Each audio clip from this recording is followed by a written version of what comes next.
How much did it cost to turn that dead space, if you were, into that recovery suite in your gym? It was around kind of like... Obviously, you become profitable far quicker, right? Exactly. This week, we're joined by Becca Huntsman, owner of Cutting Fitness Personal Training and SOMA Reformer Wellness. We talk about how Becca built her gym business to generate between 30 to 50% profit margins, and how she's launched her Pilates business and become profitable in month one, and how you can do the same. You sign up people for £300 basically over the phone. And how long does that conversation take? Half an hour max. I stepped back completely from coaching. How she's removed herself from the day-to-day business and the coaching, added a recovery suite to her gym, which has ice baths and saunas, and adds additional profit into the business. I knew that I wanted to step back from coaching because long-term, that's not going to be the best option. It's not for everyone. We hope you enjoy the episode.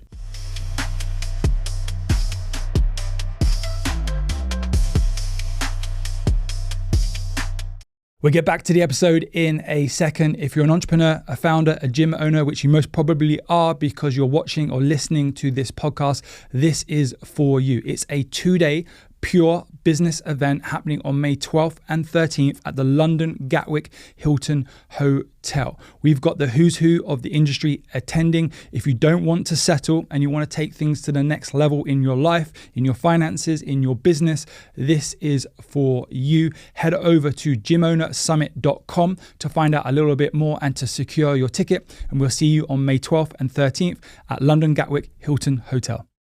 Becca, welcome to the Fitness Marketing Agency podcast. Super excited to have you on. And in this episode, I'm really excited because we're obviously going to talk about the gym business that you have built. But where I want to focus a lot of this conversation is the Pilates studio that you've opened up, because there's a huge opportunity in Pilates. But not only that, you've also got a recovery suite in your gym as well. So a lot of gym owners have a successful gym and they want to supplement that business and they want to improve the experience. So could it be they implement a recovery suite, or could it be they have a Pilates business potentially that can help increase revenue across the board? And we're going to dive into that. So thank you for coming on. And so Thanks for having me. Yeah, very, very, very welcome. So if we could start with the name of the initial gym business, the model, kind of revenue numbers, and then we can go from there. Yeah, so the name of the gyms is Cutting Fitness. Model-wise, we are primarily one-to-one personal training.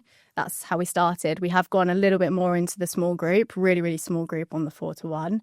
And that's kind of, as we started, we will always stay on that really, really kind of intimate scale of things. That's what works for us. And it's because you've got two gyms, haven't you? Mm-hmm. And so you've got one, I think about 25 minutes apart. Yeah. And so one is personal training, and then the other one is also personal training, but you're starting to implement small group as well. But the main revenue source is actually PT at the moment.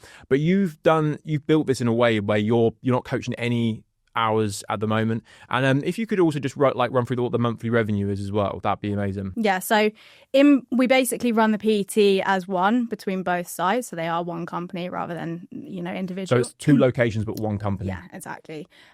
So regarding that, we're taking about 20k just for the one-to-one side of things. Nice. A month. And what I wanted to ask as well is the profit margin of that business as well, because I think this is where you're doing a really great job. Mm-hmm. Yeah, so in terms of profit, we take about 10,000, well, 6 to 10,000. Amazing. So yeah, between roughly, this might be slightly wrong in my head, but between 30 to 50% profit margins every single month from that business. And you're not operational or on the floor in that business at all? No. So a couple of months ago, I stepped back completely from coaching. I had over the last sort of year not really been taking any more clients on myself, but it was kind of the goal to step back completely, which I did over the last few months. Yeah. And this is a business that really serves you and your lifestyle, and the numbers can back that up. And a lot of people always think, one-to-one is not the right model, but in your case it very much has been and served you, but at the same time you are adding in small group as well. Yeah. What's your thought process behind also adding in small group to add on to the business there? Yeah, so I think with the one-to-one side of things, it was something that I have always been really passionate about, the high quality of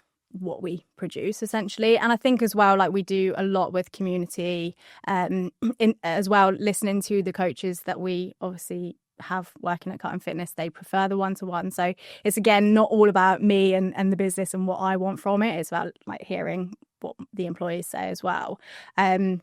I don't think there's that many one-to-ones still really around, or just one-to-ones either. So kind of sticking in our lane from that perspective. The small group introducing that was something I really pushed back on for quite a long period of time.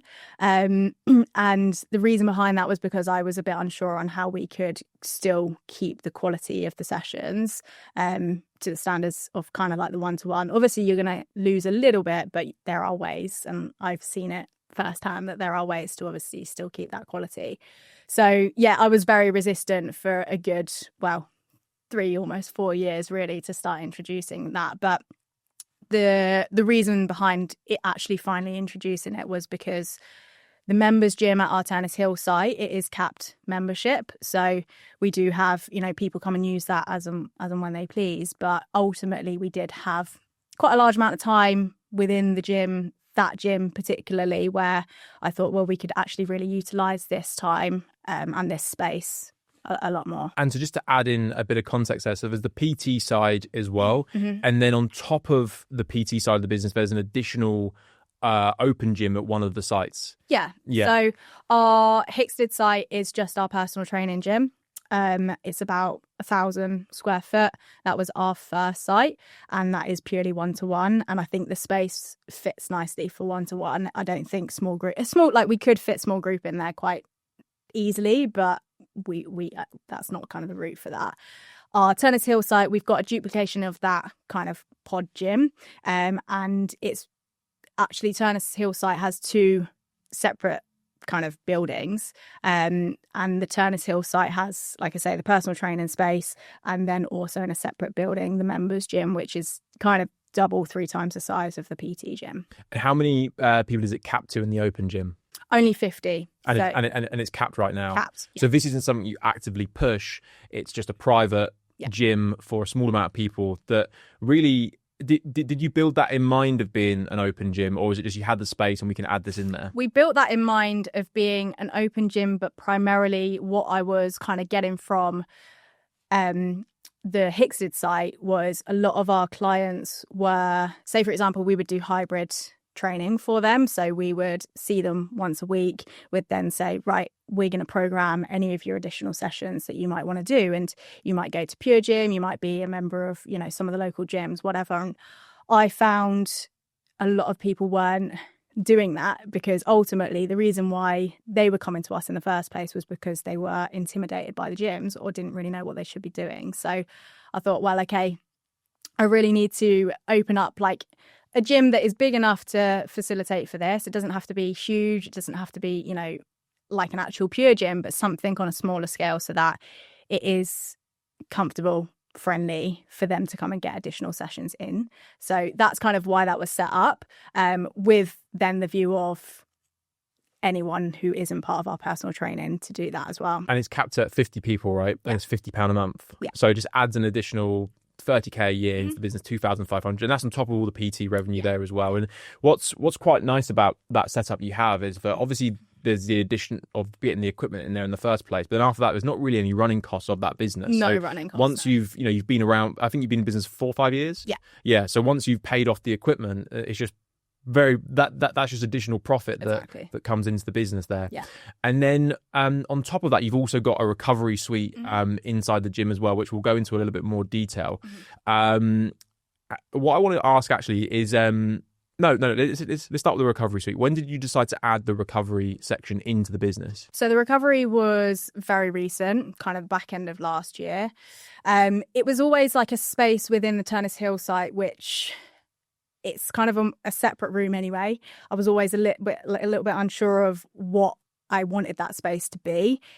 To start with, initially, it just had like sandals in, and it was a bit of a waste of space, really. So it was like was it a storage room or like a functional room? It was like people could go and put mats in it, and it was functional, but it was just a waste of space. It's that room in the equivalent of like a big open gym where you go in there and they've got, as you said, the med balls, some mats and stuff. Yeah. But yeah. So it wasn't really like, in my mind, I was like, that's not really being utilised. Like people still have enough space to do exactly what they're doing in this space, but actually in the gym.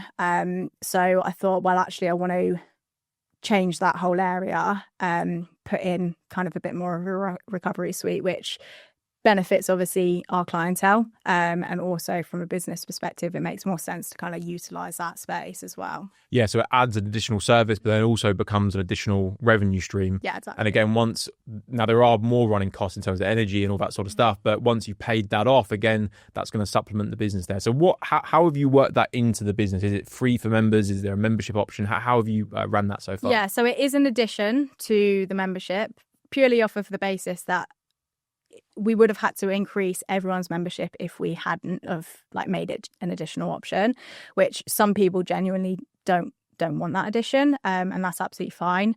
Some people want to go more frequently, so it is an addition to the membership if they wish for it. And how much is that additional? £68 a month, Nice. and that's for a weekly session. And how did you price that out of curiosity? Yeah, so I kind of got an idea of what I wanted the drop-in sessions to kind of be like. And again, we are very, throughout pretty much all of our models, although they're all very different in terms of like smaller group, one-to-one, all of that sort of thing.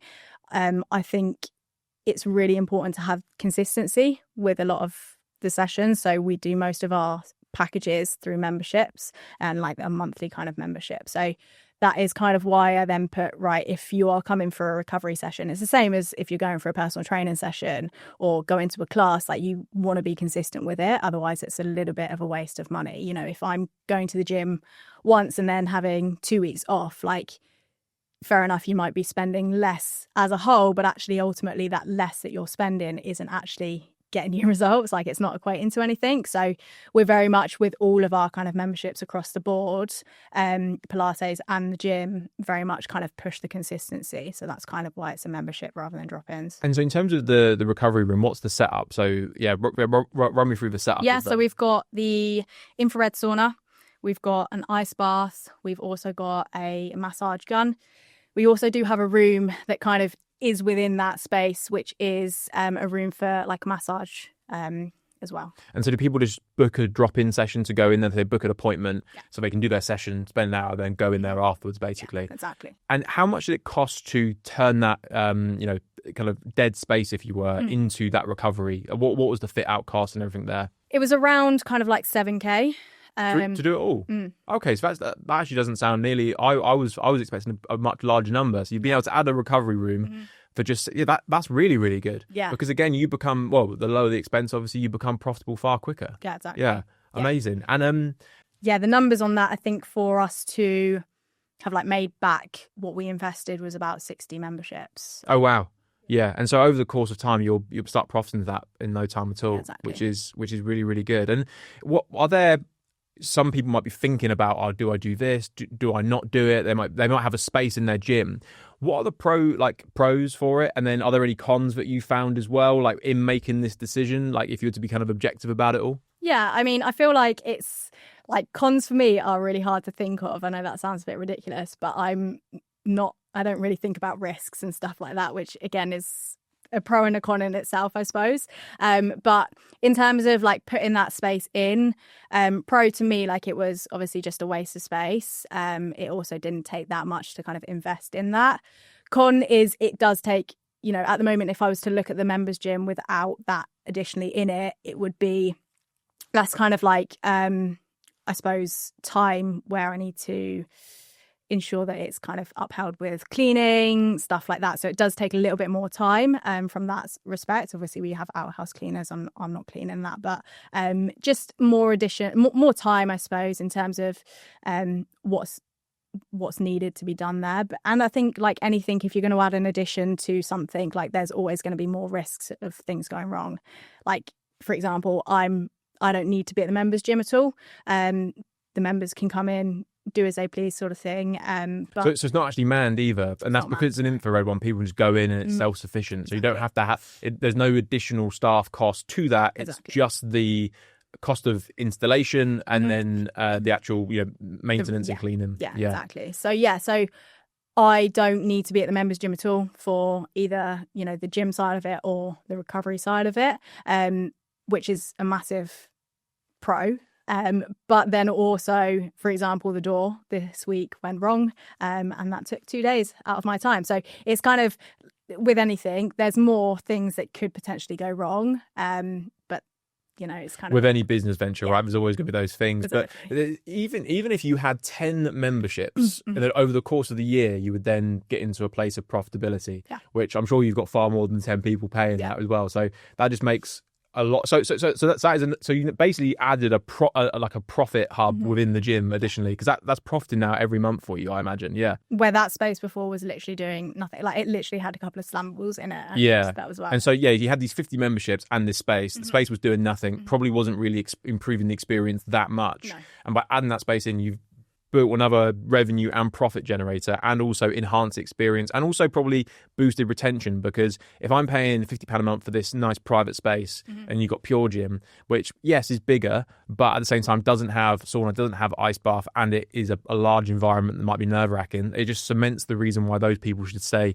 even more there, to be fair. So, yeah, solid. So, in terms of finding, did you have to spend some time sourcing the right type of sauna and ice bath? Yeah. Because I imagine you could cost that out for a lot more as well. You could, Yeah. definitely. Yeah, like with anything, I do spend probably too much time doing like research on things and what is like the best option. Definitely could have spent a lot more money on it. Definitely could have probably also spent less money on it. So I found that kind of like in between where, you know, ultimately, again, kind of like top range for, we all know as gym owners, like kit and stuff does get slightly ruined, and it's just, you know, wear and tear sort of thing.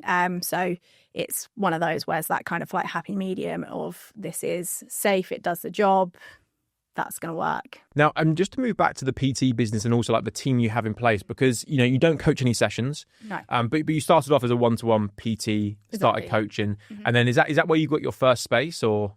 Yeah, so I started off coaching myself about 5-6 years ago.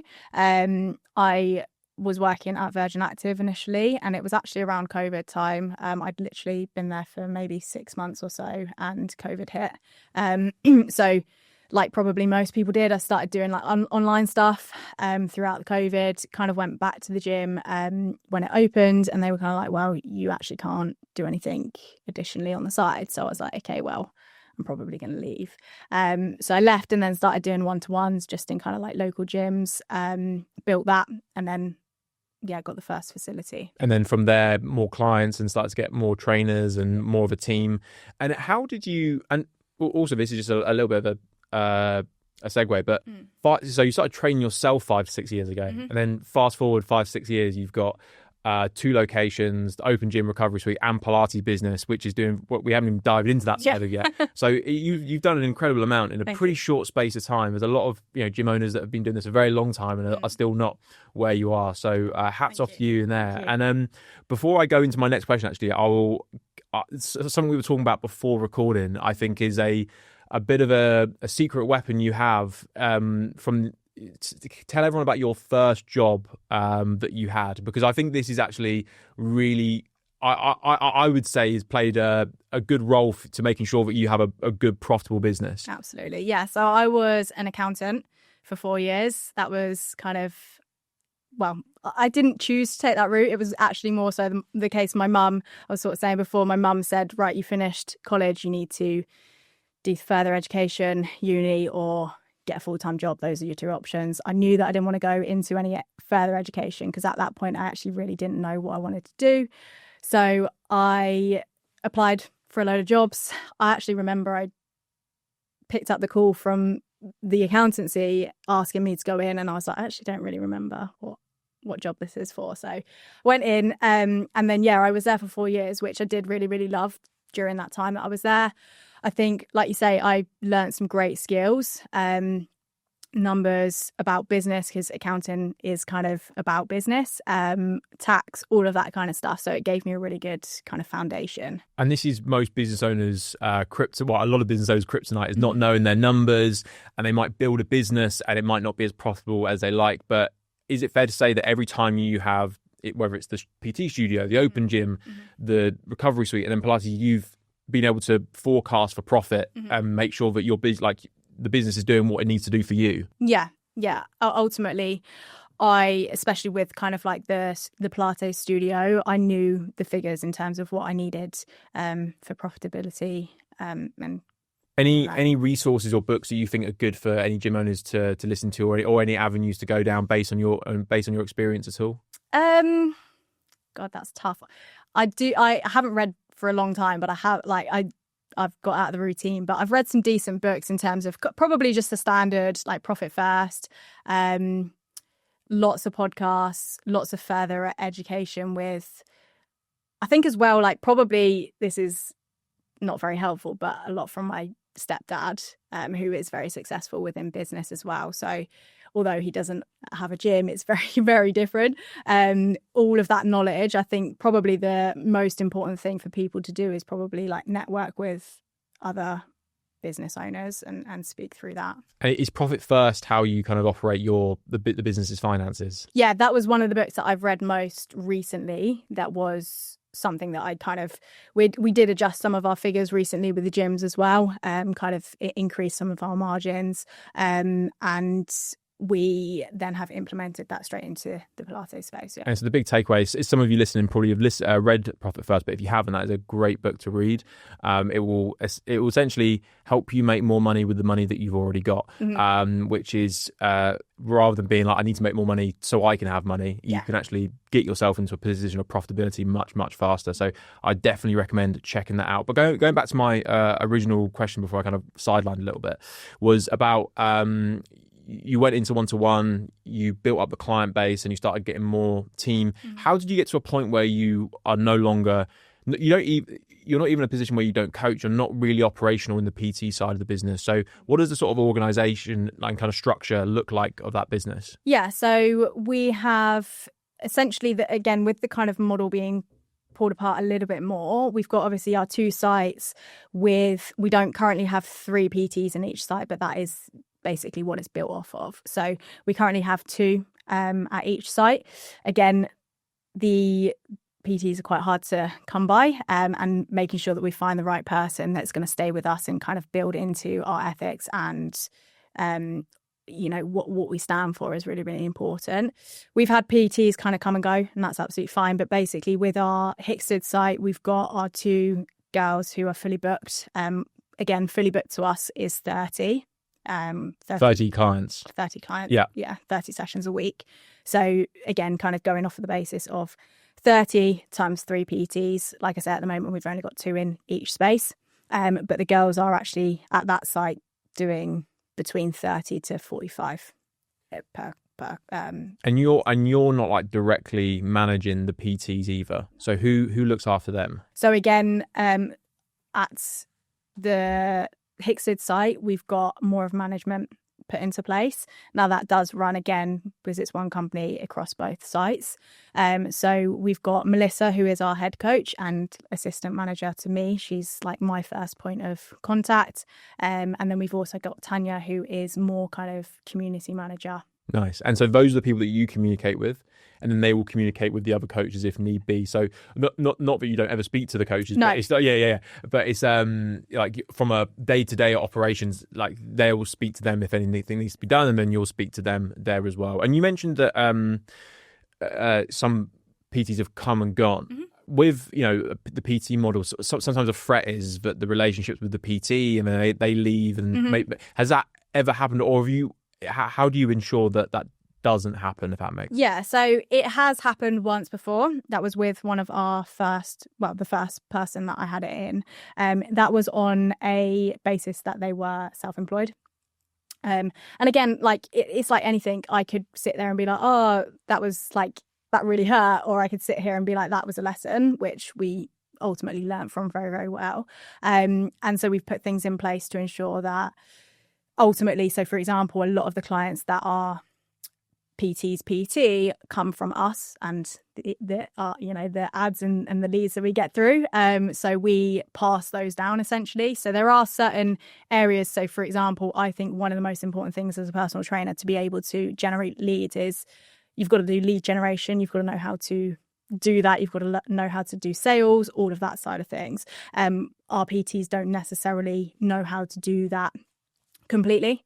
So, they would be pretty much starting from scratch. Again, because they are employed, it secures us from a standpoint of the clientele are Cutting Fitness. And so they're employee, and you also obviously provide all the clientele for them. So it's not you're self-employed and you can find people, or maybe we'll give you, it's you're self-employed, you train our clients and that's it. And then so they can't bring anyone. So they can if they want. So for example, so they are employed, and they, for example, if they want to have a conversation with someone and close them as a client, they'll train with us. Again, that's one of the main things we sort of say when we do our hiring process is ultimately we want someone who's invested in us, because we do create quite a large amount of growth. Like for me, that's really important. When I think about, my life and what's to come, I think about constantly growing. And, I think for anyone starting a job and feeling like this is all that I'm going to be in 5-10 years time, that can be quite demotivating. So for us, we put in quite a clear structure of growth for all PTs and give them the opportunity of feeling like they can grow with us. And is there anything in the kind of employee contract would they sign that says they can't take any clients, or kind of non-compete type clause in there as well? Yeah, so I imagine the first instance that wasn't there, but that was a lesson learned. Exactly, yeah. So something I've noticed from this conversation is when I asked earlier about pros and cons, you're like, I don't really look at cons. And then there you're like, oh, I could take this as a, something painful, or I could take a lesson and learn. Yeah. It seems like your mindset is very solution orientated, and the classic growth and fix mindset. Has it always been that you look at things in a certain way, or is that something you've conditioned yourself to do? I think probably a little bit of both.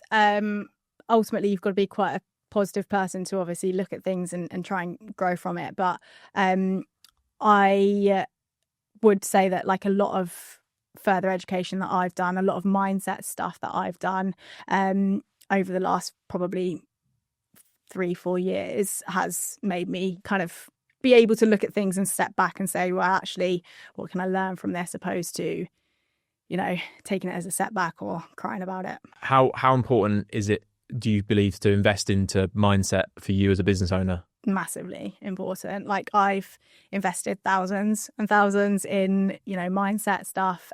Just like I would, obviously I'm not coaching at the moment anymore, but we invest a lot of time, energy, resources into our coaches to make sure that their standards are super high and they're producing results that we are expecting them to. I think the same with anything, mindset, just outside of work as well, kind of just self-development is in a whole like something that you should invest a lot of time and energy into. So something that Ben, the CEO, says is that mindset is the foundation of everything. So it's like it all starts from here. So if you're someone that looks at things with a problem kind of outlook of looking, there's a problem here, but you're not looking at solutions, that's going to be your output for everything. And you're not really going to probably get much done because you might be very cynical and very negative. Whereas if you flip it and see them as opportunities or learning curves or solutions, then things just become much, much better. Yeah. So yeah, you said you invested thousands?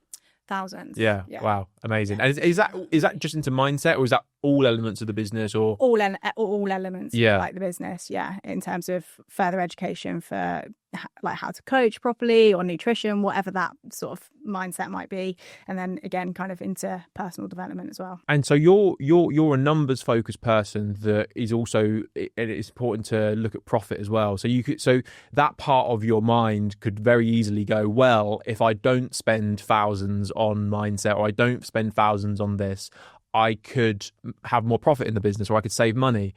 What is your view on these things that don't necessarily give you this instant return on investment, let's say? I think with that, again, kind of going back to my stepdad, one of the things that I asked him probably five years ago or so was like, what would the best piece of advice you would give someone would be? And he said, always invest in yourself. And I feel like I have really taken that with me with a lot of things. If I feel like it's going to have a return, regardless of whether it's now or whether it's in, again, I'm quite a future person, which can be a bit of a hindrance, but I will always think about, right, in 5-10 years time, what's that investment now going to look like? And that investment can literally be me going to the gym, looking after myself, exactly how I kind of say to our clients that they should do. That's obviously an investment. Investing in, financially, or a business investment, all of those things. If I back myself, which 99% of the time I do, don't always get it right, but if I back myself, which is a huge thing that's really important as well, then I'm 99% of the time going to go for it and I will invest in it.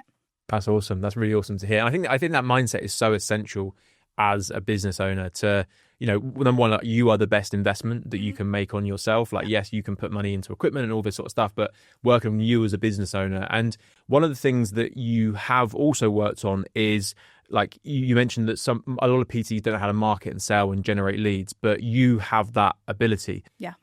When did you start to invest into or learn how to sell better? Like, was it before us, or because I think we worked for, is it a couple of years, maybe? Yeah, it's been about just over a year or so. Yeah. So I would say I started getting to grips a lot more with marketing, sales, maybe 6 months before coming on board with you guys.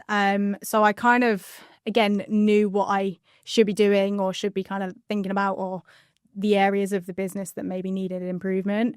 Again, like anything, it's one of those things I could either sit here and say, I'm going to try and figure this out on my own, which, again, a lot of clients do. And they'll say, I'm going to try and do this on my own. Like, we hear that so frequently. But again, it's kind of like, it's a fast track. So, I joined you guys and it has fast tracked, a lot of the sales skills, a lot of, obviously, the leads that I get through as well. So I'm then able to implement those things. And what does your sales process look like? So inquiry comes in, website, ad, or whatever it is. Like, what does that sales process look like for you? Yeah, so we'll jump on a call and then one call close. Nice. What's the front end offer? Front end offer for our 6 weeks is $294. Nice. And is that for one-to-one coaching as well? And they get one session a week. Okay, nice. And they get access to the open gym as well. It's kind of like a mixture of a hybrid. Mm-hmm. And so I always love people saying this on the podcast, because you sign up people for £300 basically over the phone. And how long does that conversation take? Half an hour max. Yeah. So many people have so much hesitation towards this. I guess my question is, did you used to have hesitation towards that as well? Yeah, I think so. And I get it. Like, I remember when I wasn't that confident with sales. It's one of those things you do get more confidence with. But I remember thinking, oh, well, we've got this facility. The people really just want to come down and see it. They'll gain more value from seeing the facility. But, ultimately, that's not the case. It's more so you're holding yourself back or finding an excuse to just not do the call. Is that still a role you do, is the sales, or does someone else do that now? I do the sales and the marketing. Yeah. And I think I know the answer, but I'd love to hear it from you. Is that obviously, you don't coach, there's lots of jobs you don't do, but the one thing you still do is actually the sales. And why is that? I think when I knew that I wanted to step back from coaching, from a standpoint of probably freeing up more time, and how can I, again, kind of invest the best into the business in terms of where my time goes. I knew for me that wasn't one-to-one coaching. I knew that I wasn't able to support the business, support my team members as best as possible if I was still coaching. So I knew that I wanted to step back. When I kind of decided I was going to step back, I then kind of went to the drawing board of what things either give me the most enjoyment on a day-to-day, kind of like I'm going to get up and I'm going to love doing them, or what is the most beneficial to the business in terms of revenue. Sales and marketing, I do thankfully really actually enjoy. So that was kind of a clear winner, but also in terms of bringing in the monthly revenue, that is huge. This podcast is brought to you by Legit Fit. Are you spending more time doing boring admin tasks rather than the jobs you love in your business? Are you finding your current software is providing more headaches than it is solutions? Then it's time to switch to Legit Fit. At FMA, we aim to deliver nothing but the best for our members, and that goes for the companies we partner with too. Legit Fit stands out from the crowd for several reasons. The product is slick and easy to use. They've built it based on user feedback and consistently add the most in-demand features to the platform. And finally, what really sets them apart from a lot of people is they provide world-class customer service with over 1,750 fitness professionals using Legit Fit and more switching over every day. If you want to know more about how Legit Fit can help you grow, scale, and manage your business, click the link around this video or go to legitfit.com. Yeah, part of it too. it's literally like the highest value task in the business, right? So doing a session is, you know, worth probably about £50 or maybe more to in that moment. Yeah. And obviously the retaining of that client is super important. Absolutely. But the ability to sell someone has the potential to unlock thousands of in revenue just from a half an hour conversation. Yeah. So to pass that on and not have a good result with that costs so many business owners so much money. Yeah. And it's a real shame, really. So one, it's good that you enjoy, like, because do you actually enjoy sales? Yeah. Did you ever not enjoy sales? Yeah. Yeah. Oh, okay, good. This is also really good to know, because there's people there that are like, oh, I don't like sales, I never enjoyed it, and because of that they shy away, they try and delegate it. But and then there's some people that love sales and just flow into it, but the people that didn't love sales don't find that helpful, but this is helpful because you didn't like it. So tell me about your mindset before you didn't like it. So I think when I wasn't a huge fan, it was probably more from like a confidence side of things of I don't believe that I'm going to close this client. That side of things, that was probably the main barrier to me not enjoying it. I think the reason why I like it now is, again, it's like one of those things, when you become a personal trainer, you don't really realize that you are technically a salesperson, whether that's you're solely, you know, in my position where I do the sales, or whether you are still on the gym floor and trying to close clients. You do have to have some salesperson in you. You don't have to be a sleazy one, which I think people think all salespeople are. I think for me, I'm still extremely passionate about the reason why I founded Cut and Fitness in the first place. And ultimately that is to help people. I remember my journey. I remember starting. I did actually suffer with depression, anxiety. So for me, starting the gym really, really helped me. And so the training in the gym was something that helped you on like with mental health. Yeah, absolutely. So I think when I think about how can I help these people, and I'm actually trying to help these people, and I bring that into the sales call rather than thinking I'm just trying to close this person. Like, you can either be one or two. You can be empathetic and think, I actually really want to listen to what you need and how we can help you and all of that kind of stuff, which obviously is a huge part of the sales. Or you can be the salesperson where you're kind of like, I'm just thinking about money. Yeah, I 100% agree with everything you just said there, because when you can tap in to the certainty that you can help this person, overcoming objections becomes effortless and easy, because you're not trying to get a sale, and then you don't feel uncomfortable about going over objections, because you're like, people feel uncomfortable because they want to overcome an objection to get money. But actually, if you know that you can help this person, and for whatever reason they have fear. So there's this story I used to tell when I speak, and it's about this woman who I did a video testimonial for, and she said, I was super depressed. I didn't know who I was. I couldn't recognize myself. And then I saw an ad, I clicked, I signed up. And then basically she lost all this weight, transformed her mindset, met her partner, bought a house together, and they got engaged. And I think it was like a year ago, I saw the wedding photos on Facebook. Amazing. And it's like the real change that fitness could actually make. And I know that you've had members where, and you've had it yourself, where, you know, you had a real life transformation from training. And I'm sure you've had people you've helped that have had that real life transformation, whether it's mental, physical, and everyone listening to this has that person. And when you really take the time to listen to the person's problem and find what it is, then you'll understand what they're actually trying to achieve. And then when you know that, it becomes almost quite effortless to get them to sign up if you truly believe you can help them. So I think, when you look at sales as I'm a salesperson or I'm someone that's here to help, that this version is so much more powerful and so much stronger. So, and if you're passionate about it, like, I thrive off that. Yeah, that's what it is. And that's why you got into this whole space in the first place, right? Yeah, exactly. Yeah. To help people. Let's talk about the Pilates business. So business is going well at the gym. You've got good profit margins, everything's there, and you've decided to do Pilates. Now, this is also where I think it really shows the entrepreneurial side of you, because you're not a Pilates instructor, and you know, but for the gym and for most gym owners, they were a PT, they were looking to scale the operation, and they became a gym owner. But you saw an opportunity by the sounds of it. So run me through the story of how you thought about it, decided, and then we'll go into implementation. Yeah, so I did Pilates myself, like alongside my strength training. So it's kind of stemmed from the fact of, one, I know that kind of going back to, I suppose, the passion of I want to help people. And for us, our gyms are quite heavily focused on creating like a friendly, comfortable environment for people that have gym anxiety.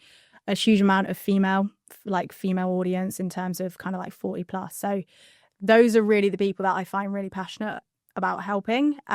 So it was kind of, I know that for a lot of people, they've tried the gym, it's not for them, and that's fine. You know, although we can sit here and we say strength training is the best form of movement that you can be doing, it's not for everyone, and that's absolutely fine. You've really got to find your movement. So it kind of came from the aspect of, I do the strength training, I do Pilates, they, you know, correspond very, very well together. And a real-time example of that is my mum has never been into a gym. Yeah. And I started working at a personal training gym at the age of 19. Yeah. And from that day on, I was like, oh, you should come and try it. You should come and do it. It's with people that are beginners.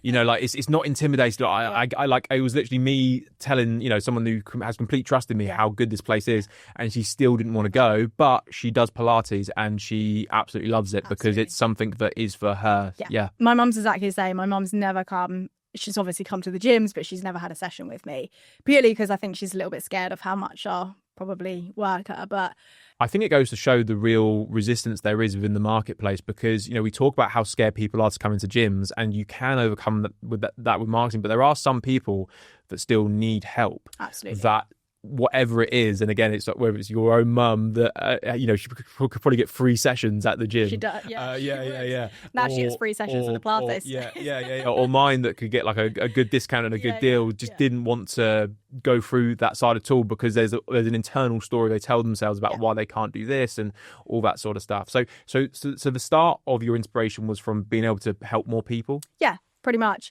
Because I knew that there was still a huge amount of the audience that within the audience that we're already helping, still the gym isn't their form of movement, whether that's because they're still too scared to come into that environment, whether it's because they've tried it and they've had a bad experience, whatever it might be.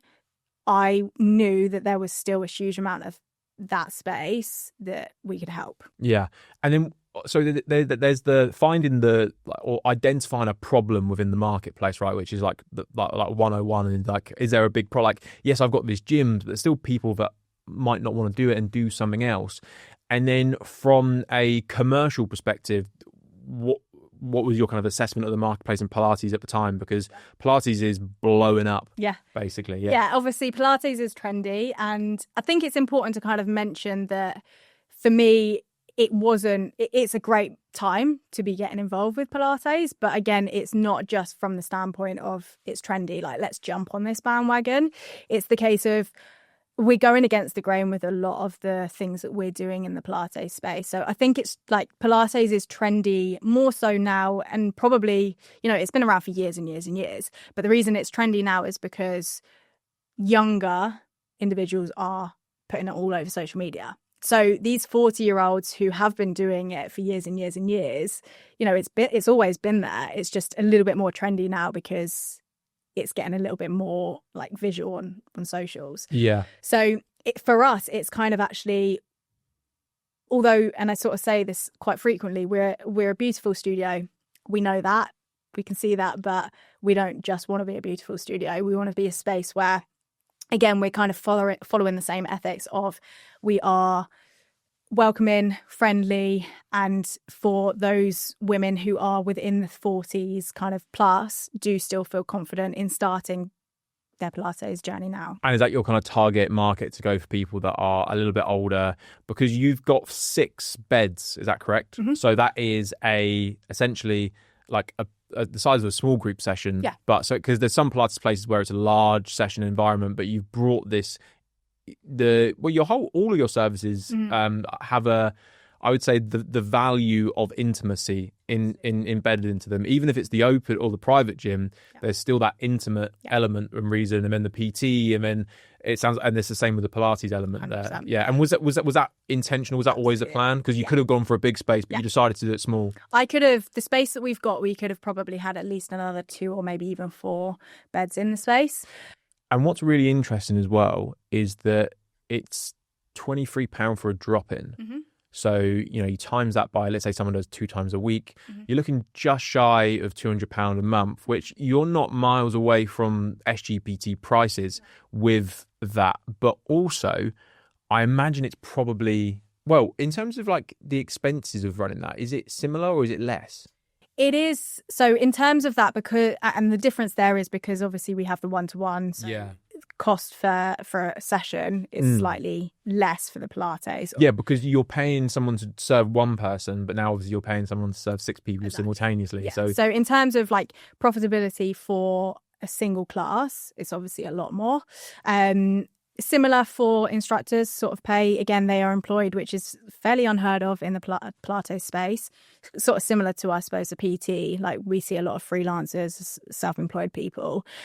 So again, we've kind of gone against the grain with that side of things, because kind of knowing how we can provide growth long term for our instructors, build them into the business essentially, is obviously something that we've got in mind. So they're employed.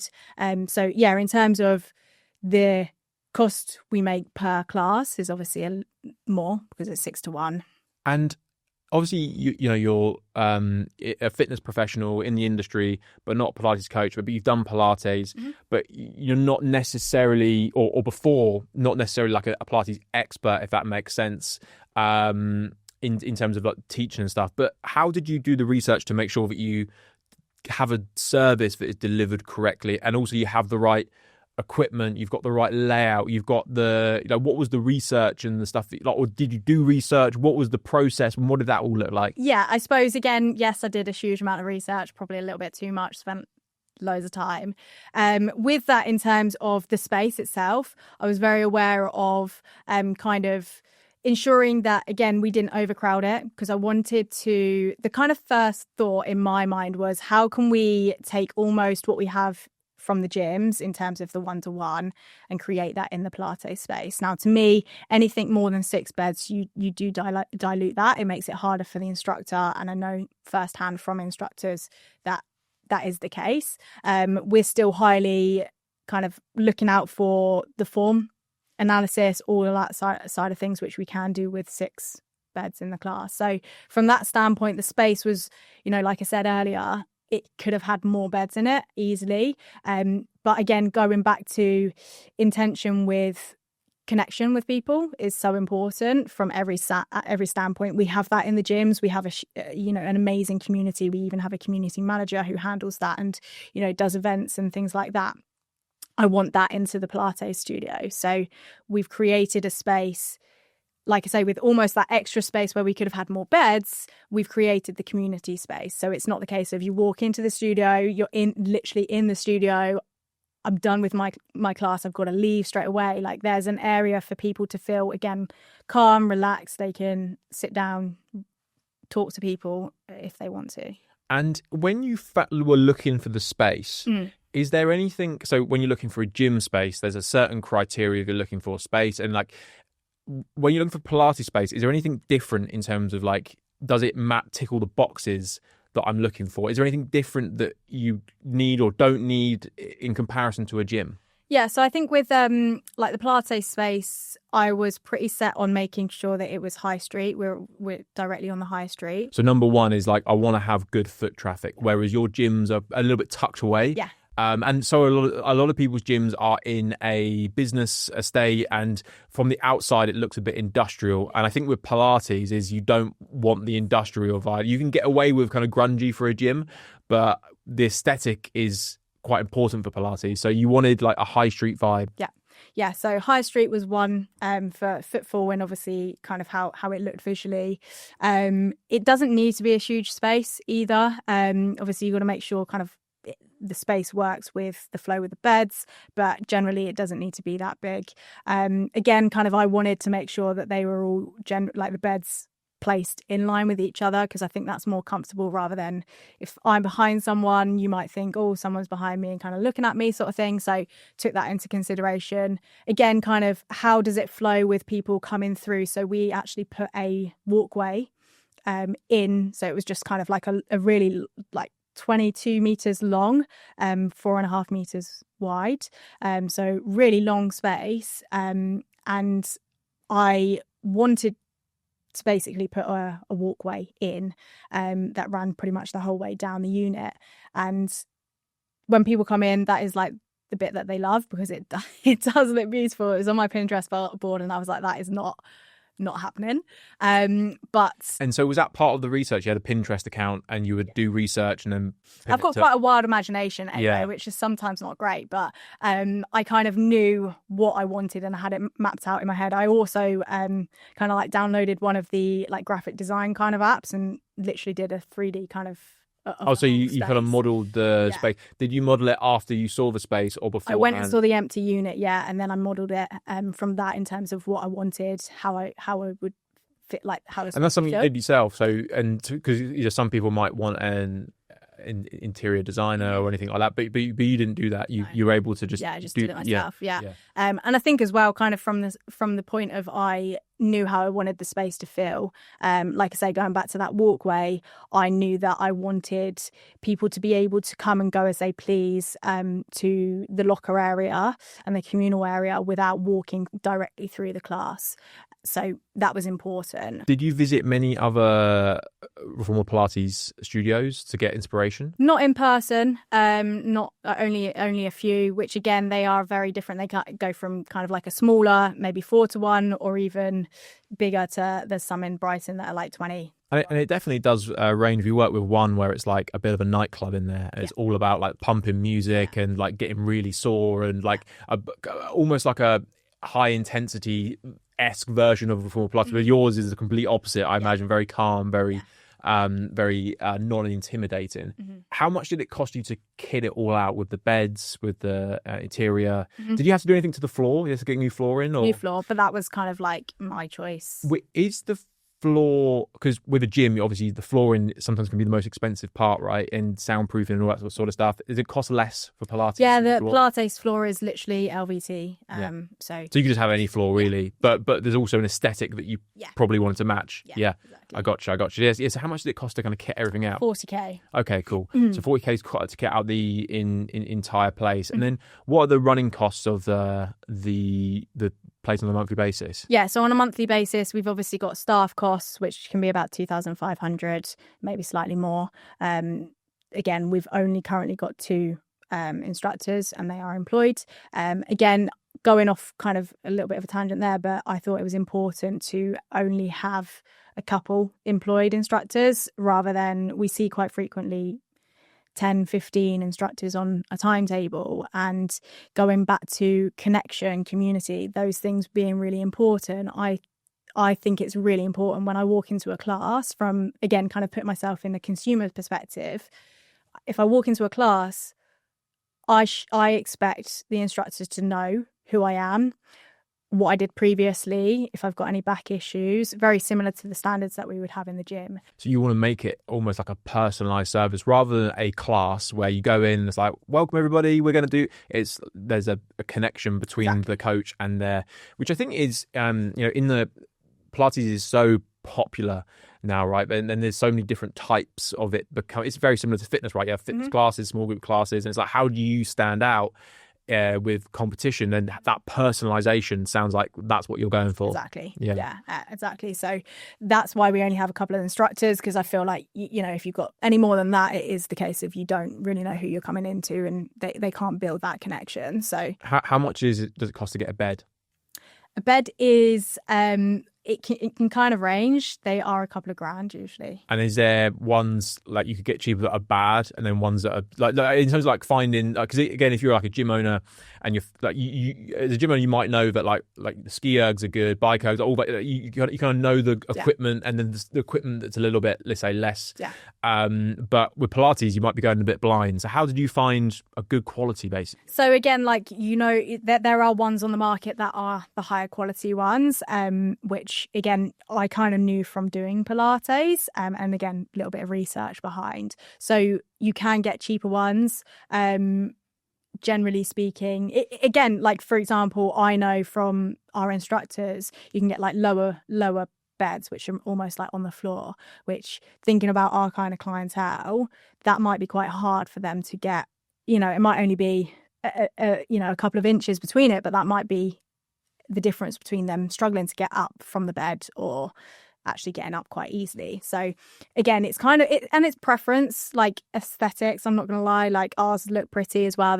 They work with the aesthetics, but they are good quality beds in terms of like the oak. What was kind of like the standpoint on them.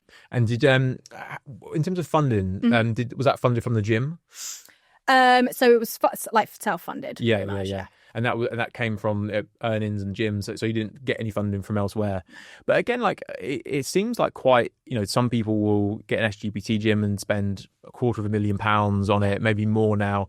And a lot of people say that's the amount you have to spend if you want to have a good place. But to be able to spend 40,000 seems like a pretty good amount to do, actually. Absolutely. I think as well, it's kind of like what is necessary with gym number 1, we spent 20k on that, and gym number 2 we spent about 50. So it's kind of what is necessary in terms of like, again, reinvesting. Am I gonna get out of it what I'm going to reinvest into it? So if I was to buy a piece of kit, is it going to be worth the investment, sort of thing? So yeah, I mean, I could have spent a lot more, I could have spent a lot less. Generally speaking, that ballpark was aesthetics wise, and that's where any additional money would have gone on to just how it looked. And kind of onto the more commercial side, and this is the bit where a lot of business owners probably want to know in terms of you opened on December 28th. How much did the business turn over in the first month of operating? Yeah, so we roughly, it's about 2k to 2,500 a week. Yeah. So 10k in the first month. Mm-hmm. And then we are less than halfway through the month now in February. Mm-hmm. How much has it generated so far this month? 8k. 8,000, less than half the month. So you're on a very good trajectory, basically. So depending on how you look at it, versus running costs, the business is profitable. Mm-hmm. Or if you were to put it against the investment made, you're halfway there of paying that off. So you're in a very, very good spot. And are you projecting how much the business will make once you get it up to a capacity type level of classes and being filled? Yeah, so when we, again, kind of business plan was put in place, we kind of were hoping for full capacity, which is around 200 kind of members.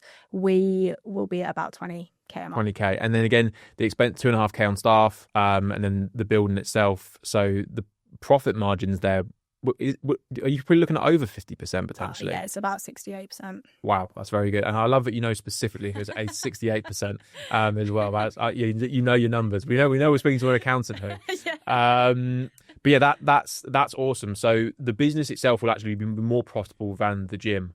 Yes. But owning a gym was the thing that unlocked you to be able to do this, essentially, right? Because there's so much that you've learned from owning the gym is what like the passion came from. Yeah. And I'm still, when people sort of say, will you go back to training? The answer is no, because long term that's not going to be the best option for the gym and future for me. But do I find the most passion from coaching? Yes. Let's talk about the model of how you sell people in, because it's different to a gym, and this might be not a shock to the system, but it might feel a bit different to how a gym will, like if you go from a gym owner to Pilates, like where the revenue comes from and where it is, because you do actually sell a front end offer. Yeah. You have like a 6-week foundation that is 162 or 167, and that's where people can come in. But also you don't stop people from booking drop-ins. No. Because that's a very in that space, lots of people book drop-ins, and yes, it costs them more per session, but people kind of like that flexibility. So yeah, where are you kind of currently? Because you've got some people paying a recurring membership, yeah, but also there's a split on drop-ins. Do you know roughly what the split is, or? It's really about half, to be honest, in terms of we do have. So ultimately, when we were piecing things together, similar to what I was sort of saying earlier, our main focus, our main push is for the consistency, and that is through the memberships. So they can have one class a week, 2 classes a week, and that's whether it's a 4-week or a 5-week month as well. So we push those. That is the best option. It works out about £18 if they are on those memberships. We then have a 10-pack, which is 215, works out about £21.50 for a class. Yeah, so they save like a £5 a session basically from doing that. So that's like £40 a month. They do 2 sessions a week, so that is a good saving off there as well. So it sounds like you have to do drop-ins basically really as a business, but you're having a big emphasis on getting people on a monthly. Exactly, yeah. And once we've collected the data, we have only been open like a full month. Once we've collected that data, we will kind of go back to people who we know are coming in weekly consistently for like just drop-ins, so paying 23, and we will go to them, approach them and say, look, you're currently coming in every week, you're paying £23, you'll be much better off on a 1 a week membership or whatever that is. Yeah. And then in terms of people actually buying, so people can buy straight from the website and buy those packs. And then you also have phone sales in place as well, because you're selling that front end. So you have a mixture of people coming in. So you're not just like, some businesses I speak to, they're like, oh no, we don't do any phone sales, and they just do the website. But it's like you're missing a lot of opportunity from not having those conversations, right? Because like we said earlier, your mum or my mum, they probably still had some resistance to reformer Pilates, right? But it's not nearly as much to a gym. So are you finding success with just calling and getting people signed up to the front end offer? Yeah, absolutely. So I will just call again, same process, one call close. With the 6 weeks, the 6 weeks is slightly different to what again, a lot of Pilates places are doing, but we are a little bit more results connection kind of so I'll call them, close them over the phone, which again, I think for one, it's different to what if they've been to Pilates before, which a lot of the people that I've spoken to, they will say, oh, I did mat Pilates a few years ago, sort of thing. They want to ask questions. They want to have that connection. They want to know that they are being cared about, opposed to just booking straight on and straight through. Obviously, you do then get the other half who don't want to speak to anyone, do just want to book in. They want to know the prices, and they can do that as well. We're different, obviously, for the gyms. We don't have any of our pricing on the website. It is literally the 6 week. They have to have a one call. Yeah. And what's the marketing been like? So we've been helping you with the marketing, and I've got some thoughts on here to share as well. But just from your perspective, how's the market like what is the marketing process like to getting people on? And you did a bit of a wait list as well. Yeah. So we did a pre-wait list before we were even open. We did founding memberships, which we sold a good amount, kind of almost what we wanted from that side of things, which was an excellent idea. We then also, since opening, the traffic in terms of kind of leads is huge, and you'll probably say as well that the cost per acquisition is a lot lower. Yeah, and that's the bit I wanted to add in, because we're working with more and more Pilates studios just naturally, because there's gyms that have a Pilates side or people come to us. And what's really interesting when we work with a client that has a gym and a Pilates business is you see like the cost per lead and cost per acquisition. I think in your case it's half or maybe 3 times less. Yeah. But in some places, I'm seeing it 10 times cheaper, which is incredible. So they market SGPT, or they market fitness in the gym, and they get leads for £10 per lead or whatever it is if they've been marketing for a while. And when they launch a Pilates offering, same location, same marketplace, technically same area of the business, and it's £1 per lead, and it's just something crazy. So the offering of Pilates is highly, highly popular right now. And there's a high level of desire for it. And I would argue there's a higher level of desire for Pilates than there is from SGPT. From the data that I am seeing in real time right now, it looks like it's a more popular option. Yeah. And I think that comes down to it is resistance training, but it's a far more accessible version of resistance training. Agreed. I would agree with that. And to kind of like add on, I think most people that I speak to have either tried the gym and they know it's not for them, so they're trying a different form of resistance training. They either go to the gym already and they want to add an addition, which Pilates is an excellent addition to add, or like you sort of say, that it's just kind of, I think for if I was to speak to someone at the gym and have a consultation with someone at the gym and sort of run through, tell me what you've done before sort of thing, I never really hear them say, Pilates or anything like that. It's the case of, I'm starting the gym and I'm going to go to the gym. This was going to be good for me. Whereas the Pilates, it is the case of, well, I currently go to the gym, or I want to add additional kind of with Pilates, or I've been to the gym, didn't like it, sort of thing. So there is generally a larger audience. And some might be thinking, oh, it's just like a trend or a fad. But I remember I had the co-author of something called the Fit Guide, where they go around to boutique studios and they rate them. And we were talking about trends, and there's certain trends that go up and down. So one was, for example, like water boxing, those bags. Oh, yeah. So they were really popular and then suddenly went down. Like spin had a huge burst, but then went down. Yeah. But they're all just different forms of cardio, basically, whereas resistance training is something that is, as well as cardio, to be fair, but essential to longevity and all these things. And it's never, resistance training as a whole will never go out of fashion because of how necessary it is. Yeah. And Pilates falls into the range of resistance training. Now, I'm sure there's lots of people listening saying, well, it's not nearly as effective as training in the gym, which is true, but it's the stepping stone, and it's a much more accessible entry point for lots of people to be able to take part. Yeah. And it might even be the thing that gets them to go into a gym potentially later on down the line. If they get really confident there, they can maybe step up there. So it's not, I'm definitely not saying that I think you're in agreement that it's not better or more effective, but it's within that area in terms of resistance 100%. Training, and that's why not only is as a trend it's still going up. I believe it will stay there for a very long time and be a sustainable offer rather than some other class offerings that have a steep decline. And you can see that from the past data of how long it's been trending for and just how long it's been around for. Well, this is the thing, like Pilates has been around for years and years and years. It is trendy now because it, social media has found it, and the younger audience have found it. Even if that drops off, there's still going to be a huge amount of clientele that are still going to want to continue. And I think as well, like what you'll find is that doctors are going to be recommending gym memberships or resistance training more, whether it's for mental health or physical well-being, and they'll look to probably offer Pilates as well as rather than the gym. Yeah. So that will become more of an offering there as well. Something else is if people are taking like weight loss jabs or Monjaro, they will be recommended to do a form of resistance training. A lot of people that probably take weight loss jabs are people that probably aren't sophisticated in the gym, otherwise they may not necessarily need it. And so the people that are taking it probably will have resistance to go into a regular gym, and actually they might benefit from going to for a form of Pilates as well. So there's a huge opportunity for it, which I think is very, very exciting.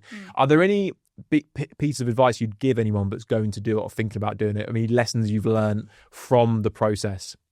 I think the main sort of things are, it can be very similar to the gym environment, but there are also a lot of things that are very different. What would you say are the big differences that you've noticed? The instructors, in terms of how they sort of operate and, how they lead classes, what they kind of expect from like employment, stuff like that. So that would be one, kind of like just know who you're kind of like. And is that, and of course, because they're coaches and you're not a coach, so do you have to let them lead with, and in terms of picking a coach, like how did you find people that you were confident that could deliver a good service? Yeah, so I think in terms of picking either an instructor or a coach, generally speaking, we look for more so characteristic traits. If they are, strong on our ethics, if we feel like we are going to get on with them and we can go out into a social environment with them, because we do that quite frequently. Morals, things like that is what we look for, because ultimately skills, anything else, actually being a coach is moldable. Amazing. And in terms of like onboarding them as a member, because it's a new business for you as well, was there much of a process, or was it like we're going to figure this out together type situation? Yeah, a little bit of both, which again, like very lucky with kind of the whole standpoint of we'll figure this out as we kind of go together. Again, that kind of comes down to the sort of person that they are, because ultimately some people might not like that and might be quite resistant. So that was, with Pilates space, definitely a lot more. Something I should have asked this earlier, but what's the name of the business that people can look it up on Instagram and have a look at it for themselves? SOMA Wellness Pilates Club. Yeah, and you might see me on the grid because I've now got a membership there, so Absolutely. I'll be coming soon. So if you want some behind the scenes of what I get up to, make sure to check out the page. Amazing. Well, look, thank you so much for coming and being on the podcast and sharing your experience. It's amazing to speak to someone that has I believe had clear kind of entrepreneurial tendencies very early on, and you can see it from your journey. I think you're absolutely smashing it, and I'll be loving to hear from you. And it's been great to be able to help and play a role in the success of the businesses. Yeah, no, thank you for having me.